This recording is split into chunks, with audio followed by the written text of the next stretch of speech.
Nagmukbang kami ngayon guys kasi gustong makipag-collab di kuya.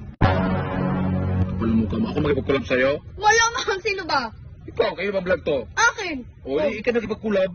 Talaga naman Ikaw yung nakikipag-collab kasi mas mataas yung views ko kaysa sa'yo. For today's video mga parikoy, may panibagong YouTube channel na naman tayong i-review o i-feature. Walang iba, kundi ang YouTube channel ni Girl Tapang, kapatid ni Boy Tapang. Dito sa video itong mga parikoy ay ating alamin kung magkano na nga ba ang kanyang estimated YouTube sahod na mayroon siyang 9,000 subscribers mahigit. Ginawa yung YouTube channel noong July 6, 2024 at may total video views siya na umabot sa 786,193. Dito sa video itong mga parikoy ay ating alamin kung magkano nga ba ang kanyang estimated YouTube sahod. Disclaimer, lahat na makikita yung amount dito, kung mapabanggit ko amount dito ay pawang estimated po lamang gamit ang Social Blade.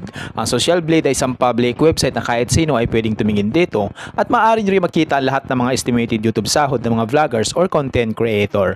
Layunin lamang ng video ito na makapagbigay ng inspirasyon sa mga tao makapanood nito, lalong-lalo na sa mga small YouTuber. So yung maparikoy, ano pang hinintay natin, samahan nyo kung i-review natin ang status ng YouTube channel ni Girl Tapang.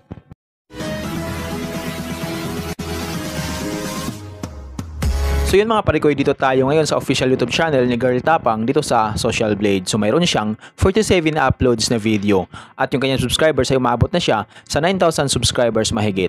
Total ng kanyang video views nakakuha na siya ng 786,193. Yung kanyang country at channel type ay walang nakalagay. Ginawa yung YouTube channel noong July 6, 2024. Nakakuha siya ng 8,000 subscriber for the last 30 days. At yung kanyang naman video views nakakuha siya na mahigit 763,000 for the last 30 days. So yun mga parikoy, dito tayo ngayon sa YouTube stats summary ni Girl Tapang. Simula nung October 27 hanggang November 9, 2024, dito natin makikita yung mga nadagdag niyang subscribers, video views, at yung kanya naman estimated earnings. Yung titingnan natin dito mga parikoy ay yung kanyang daily average. So sa kanyang daily average, mayroon siyang $6 at yung highest naman ay umabot sa $102.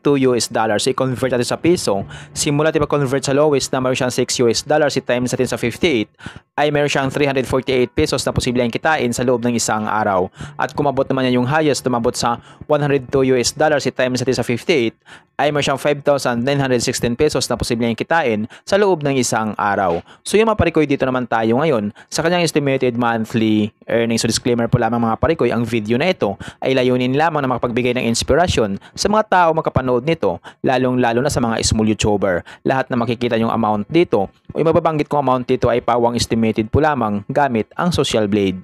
Ang Social Blade ay isang public website na kahit sino ay pwedeng tumingin dito at maaari nyo rin makita lahat ng mga estimated YouTube sahod ng mga vloggers or content creator. So yung maparikoy dito sa kanyang estimated monthly earnings ni Girl Tapang, mayroon siyang $191 sa lowest at yung highest naman ay umabot sa $3,100.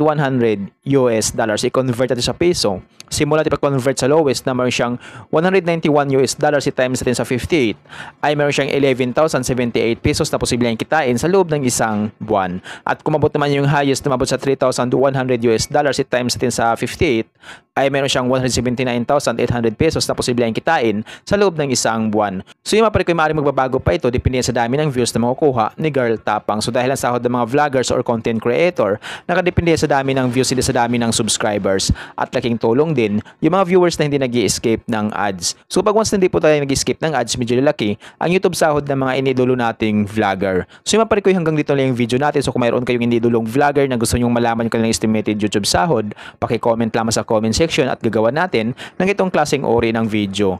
At kung nagustuhan nyo ang video itong mga parikoy, huwag niyo po sanang kalimutan mag-like, share at mag-subscribe sa YouTube channel ito. Once again, this is Parikoy TV. Peace out.